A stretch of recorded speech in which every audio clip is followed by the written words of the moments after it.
Buongiorno da Sicilia 24, questi i titoli del nostro telegiornale.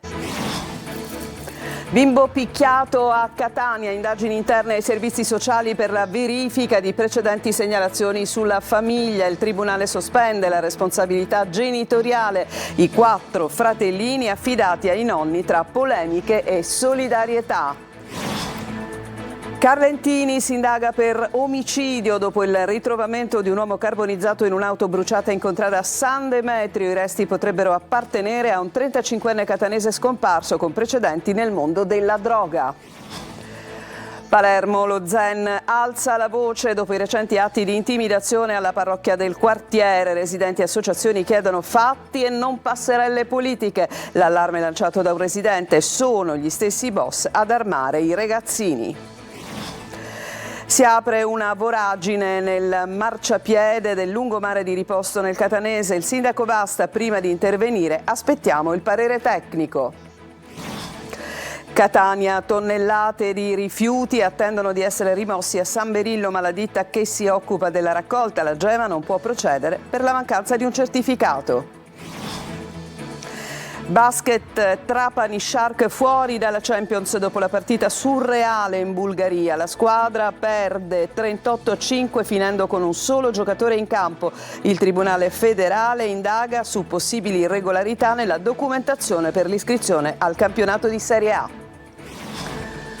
Calcio, il Palermo punta a una vittoria contro il Mantova per rilanciarsi nella corsa promozione. Sul fronte mercato si lavora per Tramonide, Achite e Corona vicini all'addio. Serie C, il Catania verso la sfida interna di domenica contro la Cavese con problemi di emergenza in difesa. Toscano spera nel recupero di Allegretto.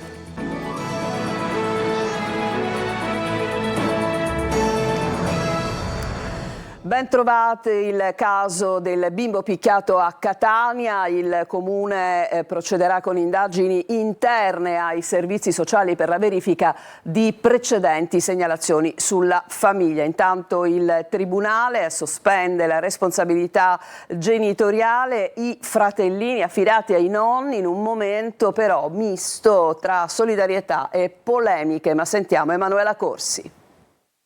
La vicenda del bimbo picchiato in un video, postato poi sui social, continua ad essere al centro dell'attenzione mediatica ma anche delle polemiche. Lo scorso giugno il piccolo era stato trovato dalla polizia su una bici mentre cercava di raggiungere la madre e le 3 sorelline in un centro commerciale dove si erano recate senza di lui. La procura per i minorenni aveva incaricato i servizi sociali del comune di monitorare il nucleo familiare e sollecitato un'indagine che, secondo quanto emerso, non sarebbe stata eseguita e neppure presa in carico. L'assessore ai servizi sociali di Catania, Serena Spoto, raggiunta telefonicamente, ci dice che stanno cercando di ricostruire la vicenda e ha avviato delle verifiche interne per accertare eventuali responsabilità. In caso di negligenze, annuncia l'assessore, verranno presi tutti i provvedimenti. Intanto il Tribunale per i minorenni di Catania ha sospeso la responsabilità genitoriale del padre e della madre del piccolo e delle altre 3 sorelline. Tutti e 4 i bambini sono stati affidati temporaneamente ai nonni materni, che saranno però valutati da un'equipe multidisciplinare. Una vicenda drammatica che ha indignato ma anche commosso tutti. In questo video amatoriale si vedono i 4 fratellini assieme alla nonna su un palco durante una manifestazione mentre ricevono dei regali. Un gesto solidale che però ha fatto storcere il naso a molti per l'esposizione mediatica dei 4 minori protagonisti di una storia di grave disagio familiare. E questo caso è finito anche all'attenzione di Telefono Azzurro, la linea di ascolto per le piccole vittime di violenza. Vogliamo ringraziare questo bambino, ci sono linee dedicate anche ai genitori per le modalità educative, così ci dicono. Lorena Dolci. Innanzitutto Telefono Azzurro vuole ringraziare questo bambino che è riuscito, cioè che ha tentato e sta tentando di uscire da questa situazione. A 10 anni ha trasformato botte, urla e umiliazioni in una via di riscatto. Ho pubblicato io il video, poi diventato virale, ha raccontato il bambino ai magistrati perché volevo che fosse messo in ridicolo chi agiva così contro un bambino indifeso. Telefono Azzurro ogni giorno ascolta bambini e adolescenti e offre delle risposte concrete per quelle che sono le loro richieste d'aiuto. Questo ragazzino, nonostante la sua giovane età, questo minore è riuscito a trovare un varco rispetto alla sofferenza che stava provando. Non tutti i minori hanno questo sangue freddo, soprattutto a loro guarda Telefono Azzurro, che cerca di dare voce alle piccole vittime di abusi e violenze, ma l'associazione si rivolge anche agli adulti che scambiano l'educazione con la sopraffazione. Credo che anche le famiglie che hanno necessità di trovare un supporto possano rivolgere a dei professionisti. Telefono Azzurro ha anche delle linee dedicate agli adulti che hanno bisogno di confrontarsi. Di povertà educativa e ignoranza parla invece il presidente del Tribunale dei minori di Catania, Roberto Di Bella, che ha in carico la vicenda. Bisogna partire dalla scuola, ricorda, per combattere la dispersione scolastica e operare uno stretto controllo sui social. La grande sfida, dice l'ideatore del protocollo Liberi di scegliere per i figli di famiglie mafiose, e offrire alternative alla strada. Incidente mortale sulla statale 188 a Montevago, nell'Agrigentino. Un uomo ha perso la vita nello scontro tra il furgoncino su cui viaggiava e una minicar elettrica. Sul posto carabinieri, vigili del fuoco e sanitari del 118. Il traffico è rimasto bloccato per i rilievi e la rimozione dei mezzi. Ci sono in corso indagini per omicidio a Carlentini, nel Siracusano, dopo il ritrovamento di un uomo carbonizzato all'interno di un'auto bruciata. I resti potrebbero appartenere a un 35enne catanese scomparso con precedenti nel mondo della droga. Francesco Aloi. A Carlentini si indaga per omicidio. Secondo gli investigatori è questa l'ipotesi più accreditata nel caso dell'uomo morto carbonizzato all'interno di un'auto bruciata ritrovata in contrada San Demetrio. A confermarlo è la procuratrice capo di Siracusa, Sabrina Gambino, che abbiamo raggiunto al telefono. Le ossa umane trovate nel sedile posteriore dell'auto, completamente distrutta dalle fiamme, noleggiata da Salvatore Privitera, potrebbero essere del 35enne catanese del villaggio Sant'Agata, di cui non si hanno più notizie da lunedì. Per questo servirà l'esame del DNA, ma gli inquirenti hanno disposto anche una TAC per capire se nelle ossa ci siano lesioni legate ad armi, da fuoco o da taglio. L'uomo, che ha 2 figli, ha qualche procedimento penale aperto per questioni di droga. A portare i familiari del giovane sul luogo del ritrovamento è stato il rilevatore GPS del mezzo, che li ha indirizzati in quel punto, lontano da occhi indiscreti, luogo perfetto per non lasciare tracce. Inizialmente i genitori non si erano accorti della presenza all'interno dell'auto di resti umani. Il caso ha tutte le caratteristiche di un giallo. Perché l'auto è arrivata fin qui? Alla guida c'era Salvatore e il cadavere carbonizzato è il suo. Se è omicidio, perché? Domande a cui i carabinieri stanno cercando risposte. Basta con le passerelle politiche, occorrono i fatti. Residenti e associazioni dello Zen alzano la voce, l'allarme è lanciato da un abitante del quartiere che dice sono gli stessi boss ad armare i ragazzini. Marco Gullà. Basta prese in giro, basta con le passerelle, vogliamo i fatti. Lo Zen alza la voce e lo ha fatto nel corso dell'assemblea che si è svolta prima della messa officiata dall'arcivescovo Lorefice. Residenti, associazioni, liberi cittadini, tutti in coro a chiedere che lo Zen non venga abbandonato. Un residente lancia un ulteriore allarme. Ad armare i ragazzini sono direttamente i boss del quartiere. Qui sono i boss mafiosi o che sono in carcere o quelli che sono liberi e sono ai domiciliari che armano questi ragazzini perché vogliono che vanno in giro a seminare il panico. Lo sa perché? Lo sa benissimo perché la mia è una domanda retorica ovviamente, perché vogliono che i cittadini dello Zen generino dentro le loro menti questo pensiero. Ma quando c'erano loro il quartiere era tranquillo. E noi è questo che dobbiamo contrastare. Polemiche anche per la proposta avanzata dal governatore Schifani, ovvero quella di potenziare il sistema di videosorveglianza. Lo Zen, dicono i residenti, ha bisogno di ben altro. Noi non abbiamo bisogno soltanto delle telecamere, perché con un colpo le telecamere vengono sparate, ok? Abbiamo bisogno di un presidio costante per anni interi, non solo per oggi, ok?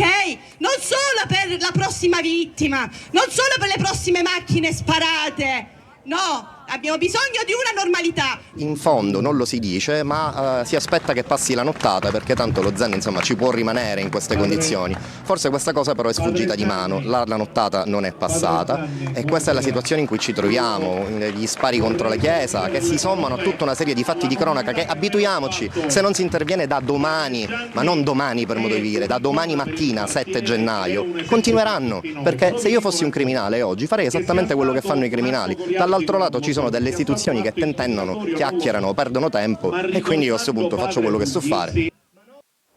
E intanto, dopo gli spari allo Zen, è stato convocato per domani in prefettura a Palermo il Comitato per l'Ordine e la Sicurezza. Il comitato sarà presieduto dal prefetto Massimo Mariani e sarà l'occasione per pianificare gli interventi e per sostenere l'azione del parroco appunto dello Zen. La prefettura ha innalzato il livello di sorveglianza e disposto una serie di controlli e perquisizioni che hanno portato tra l'altro anche al sequestro di 4 pistole nascoste tra gli edifici del rione. Adesso ci spostiamo e cambiamo decisamente pagina, andiamo nel catanese, Torre Archirafi, frazione marinara di Riposto, dove si è aperta una vera e propria voragine sul marciapiede del lungomare. È andata per noi Giusy Lazzara. La vedete la voragine che ieri si è aperta sul marciapiede del lungomare di Torre Archirafi, frazione marinara di Riposto nel catanese. A novembre i primi cedimenti per le mareggiate che avevano messo in allarme per la tenuta del muro del litorale. L'amministratore aveva transennato il tratto di marciapiede e messo dei sensori per monitorare la staticità della passeggiata. È pericoloso, soprattutto per i bambini che magari scappano di mano, soprattutto per quello. E così già dalle precedenti mareggiate c'è stato più di un intervento e quindi questo incaponimento a ripararlo sempre nello stesso modo è soltanto uno spreco di denaro. Si deve passare sulla careggiata, diciamo, sulla strada anzi. Però comunque penso che lo sistemeranno a più presto. Sul lungomare di Torre Archirafi, molto frequentato da chi passeggia o corre, si deve intervenire al più presto. I dati sarebbero dovuti arrivare in questi giorni perché il monitoraggio è durato circa un mesetto. Chiaramente quando si parla di certi piccoli spostamenti il monitoraggio deve avere un tempo. Adesso aspettiamo comunque i dati perché dobbiamo capire se il muro sta ruotando verso il mare, perché appunto dobbiamo capire se deve essere demolito e ricostruito in cemento armato come è stato fatto nell'altro tratto o se invece bisogna semplicemente rinforzarlo, metterlo in sicurezza e ripristinare la passeggiata. È in attesa di avere dei pareri tecnici comunali. Per chi transita sul lungomare resta il disagio di dover superare il tratto tra le transenne e la pista ciclabile. A Catania un 14enne è stato arrestato per truffa aggravata con il metodo del finto carabiniere e per detenzione illegale di armi malgrado. Si tratti appunto di un ragazzino. I carabinieri hanno scoperto 3 pistole con munizioni sepolte vicino alla sua abitazione, 2 delle quali utilizzate per delle truffe nel Messinese. A Catania, tra inciviltà e burocrazia, nel quartiere di San Berillo tonnellate di rifiuti attendono di essere rimosse, ma la ditta che si occupa della raccolta non può procedere per la mancanza, pensate, di un certificato. Tonino De Mana. Più che via Garro è uno sgarro, al vivere civile ed un'offesa, aggiungiamo noi, ai tanti progetti di rilancio per San Berillo, cuore pulsante di Catania. Dopo il nostro servizio denuncia e l'indignazione dei residenti e le tante segnalazioni dei cittadini, la maxi discarica continua a tagliare in 2 la strada, non consentendo neanche il passaggio dei pedoni.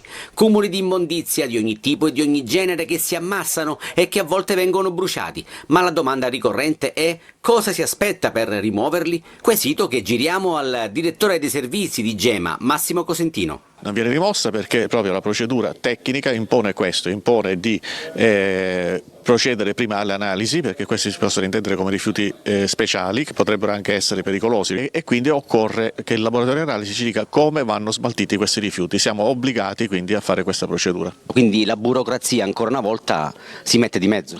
Sì, noi siamo pronti come sempre ad intervenire e c'è soltanto questo piccolo aspetto, piccolo o grande, che è quello del certificato. Da San Berillo a via Calliope, bonificata, sporcata ed ancora sporcata. Nostro malgrado, con dispiacere, ci siamo accorti che comunque qualcuno continua a gettare rifiuti. Bisogna che queste zone vengano attenzionate in maniera particolare. Speriamo che il nuovo anno porti novità e le tanto attese guardie ambientali, ultima trovata per fronteggiare gli incivili. A Palermo un incendio è scoppiato nella notte nei capannoni di Arredo Verde nel complesso Grande Migliore. Sono intervenute diverse squadre dei Vigili del Fuoco, riuscendo a domare le fiamme e a impedire che si propagassero ad altre strutture. Non si registrano feriti. Sono in corso le operazioni di bonifica e gli accertamenti sulle cause con l'intervento anche della polizia. Noi adesso ci fermiamo, c'è una pausa e torniamo tra poco per andare sull'Etna.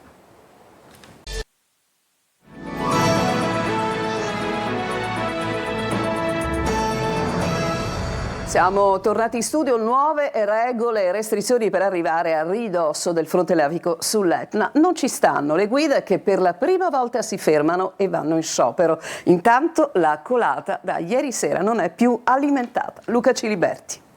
Il campo lavico sull'Etna, compreso tra Rocca Musarra e Rocca Capra, non è più alimentato. I fronti avanzati sono fermi e in raffreddamento. L'ultimo bollettino dell'INGV certifica dunque che la colata turistica, che in questi giorni ha attirato visitatori da ogni parte d'Italia sulla strada Pietracannone lungo la Mare Neve, al momento si è fermata. Tutta la porzione a monte del Campolavico fino a dove c'è visibilità, quindi sicuramente fino a Rocca Musarra è tutto in raffreddamento e non si vedono flussi in avanzamento. E ieri sera non si è fermata solo la colata, ma per la prima volta con uno storico sciopero si sono fermate anche le guide alpine e vulcanologiche dell'Etna. Tutto è partito dalla scelta del prefetto di Catania, che di fatto ha irrigidito le ordinanze dei sindaci di Milo, Sant'Alfio e Zafferana Etnea, stabilendo l'obbligo di fermare le escursioni entro le 18, di fatto perdendo lo spettacolo della lava di sera e quello di rimanere a una distanza di 200 metri proprio dal fronte lavico. Pena persino i provvedimenti penali. Dall'altro lato però ci sono gli escursionisti fai da te che aggirano i divieti e si avvicinano fin sotto la colata. Sicuramente ciò non vuol dire che dobbiamo andare troppo vicini o senza considerare i pericoli che una colata di lava può avere, però abbiamo tutta la professionalità e le competenze affinché questo possa essere gestito e non precluso. Nelle prossime ore il coordinamento delle guide alpine e vulcanologiche incontrerà tutte le istituzioni preposte alla sicurezza dell'Etna, mettendosi a disposizione e offrendo tutto il supporto per una migliore fruizione del vulcano, dalle segnalazioni dei punti di controllo efficaci all'assistenza in quota. Andiamo a Ribera, festa di compleanno per l'uomo più anziano dell'isola. Nonno Giuseppe ha ben 109 anni. Guardiamo per questo servizio di Davide Sarto. A Ribera la musica della festa diventa storia. Perfino la banda musicale del paese rende omaggio a un uomo che ha superato ogni record di longevità, regalando al nonnino una sorpresa emozionante, tutta in note. Un traguardo mai raggiunto prima in città in Sicilia. Giuseppe Neri ha compiuto 109 anni ed è l'uomo più anziano dell'isola. Un compleanno speciale celebrato nella sua abitazione, circondato dall'affetto della figlia Antonina, dei nipoti, dei parenti, degli amici e dei vicini di casa.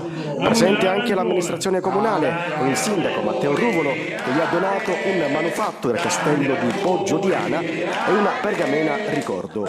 Momenti di grande emozione, nonno Giuseppe si è commosso, le lacrime agli occhi, prima di spegnere le 3 grandi candeline dei 109 anni tra applausi e flash dei telefonini.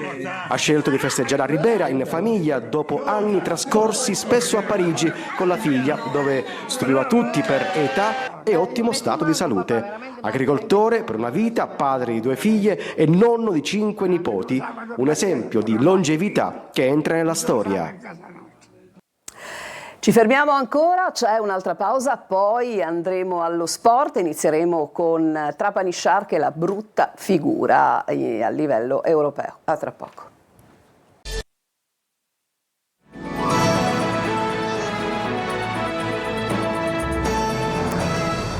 E siamo allo sport, figuraccia ed eliminazione a tavolino per la Trapani Shark di Valerio Antonini in Champions League dopo la partita farsa in Bulgaria. Intanto oggi si attende la nuova pronuncia del Tribunale federale chiamato a rispondere su una possibile dichiarazione mendace in fase di iscrizione al campionato. Laura Spanò. Al peggio non c'è mai fine, non è bastata la rinuncia contro la Virtus Bologna, l'ennesima figuraccia della Trapani Shark è arrivata in Europa. La partita tra il club Granata del patron Valerio Antonini, che da settimane fa i conti con diversi punti di penalizzazione in campionato a causa di irregolarità amministrative nei pagamenti di ritenute e contributi, e gli israeliani dell'Opel Olon, giocata in Bulgaria, è terminata 38-5 ed è durata solo 7 minuti, con Trapani Shark che ha finito con un solo giocatore in campo. Una figuraccia in Mondovisione, con diversi giornalisti esteri che l'hanno definita la cosa più brutta mai accaduta in Europa. Gli Shark si sono presentati con solo 5 giocatori, di cui 2 giovani, per il play-in di Champions League, e lo ha fatto mentre in tanti continuano a scappare. Cappelletti, Rossato e Pugliatti si sono immolati in questa trasferta farsa insieme ai giovani Patti e Martinelli al loro esordio in Europa. Il dopo farsa è la nota di Antonini, che in questo modo ha evitato una multa di 600.000 euro. Ha detto: non ci sarà il ritorno, ed è attesa per oggi intanto la nuova pronuncia del Tribunale federale chiamato a rispondere di una possibile dichiarazione mendace in fase di iscrizione al campionato di Serie A della Shark. Si parla dell'autocertificazione in cui la società dichiarava di essere in regola con il pagamento di lodi e pendenze, condizione necessaria per poter disputare la stagione, ma le verifiche sembrano indicare il contrario. Andiamo al calcio con il Palermo che lavora per farsi trovare pronto per la prima gara del 2026 contro il Mantova sul mercato, prossima settimana decisiva per Tramoni del Pisa. Marco Gullà. Iniziare bene il 2026, il mantra rosanero in vista del match contro il Mantova di domenica. Inzaghi vuole iniziare l'anno dando un segnale forte al campionato. Il Palermo c'è e vuole correre verso il traguardo della promozione diretta. Da valutare ancora Beresischi. Il difensore jolly di Inzaghi non è ancora al top e la decisione sul suo eventuale impiego a Mantova sarà presa solo a ridosso del match. Mercato, il Palermo continua a puntare Tramoni del Pisa. Ieri l'esterno ha giocato senza brillare contro il Como. Il club nerazzurro potrebbe lasciarlo andare, ma vuole un'offerta importante per il cartellino. Il Palermo attende, ma potrebbe sferrare il colpo decisivo la prossima settimana. Il Pisa avrebbe chiesto informazioni su Ranocchia, ma per il club rosanero il centrocampista è incedibile. Per la difesa si attende la decisione di Magnani se continuare quindi con la Reggiana o tornare in rosanero. Diachite ormai vicino alla cessione. Sul difensore maliano c'è l'interesse dell'Avellino, ma suonano sirene di interesse anche dalla Francia. Infine Corona dovrebbe andare in prestito al Pescara. Andiamo alla Serie C, è sempre l'emergenza dettata dalle assenze a tenere banco in casa a Catania, monitorato Allegretto per la difesa, meno problemi per l'attacco, ma sentiamo Francesco Triolo. Stavolta l'emergenza in difesa per il Catania. I rossazzurri sono pronti a viaggiare a buon ritmo in vista del ritorno al Massimino contro la Cavese in programma domenica prossima, ma il tecnico Mimmo Toscano deve fare i conti con l'ennesima emergenza sul fronte degli uomini. Stavolta è il reparto arretrato a soffrire, perché se è vero che sarà assente Celli per squalifica, c'è disponibile Di Gennaro, poi Pieraccini e finiscono qui i difensori di ruolo, abili e arruolabili. Attenzione puntata sullo staff medico che prova a recuperare Allegretto. È la chiave di volta per le decisioni di Toscano, perché la sua presenza eviterebbe rivoluzioni negli altri reparti. L'ex Picerno è monitorato allenamento per allenamento e una decisione verrà presa soltanto sabato o nell'immediata vigilia della partita. Attenzione rivolta anche a Gherardi, che tra squalifiche ed infortuni manca a pieno regime dallo scorso 31 ottobre. Se non dovesse recuperare, via il piano B e forse anche al piano C. Quaini in difesa, per esempio, con Corbari e Di Tacchio a centrocampo. Ma c'è anche la possibilità di vedere schierato dal primo minuto Bruzzaniti. È un'ipotesi sulla quale deve riflettere il tecnico, che ritrova Lunetta lì davanti. La ripresa degli allenamenti dopo la pausa del giorno dell'Epifania servirà a tracciare il lavoro e il percorso di avvicinamento alla partita di domenica contro la Cavese. Con questo servizio si chiude questa edizione di Sicilia 24. A tutti voi grazie per averci seguito. Prossimo appuntamento con il nostro telegiornale alle ore 19.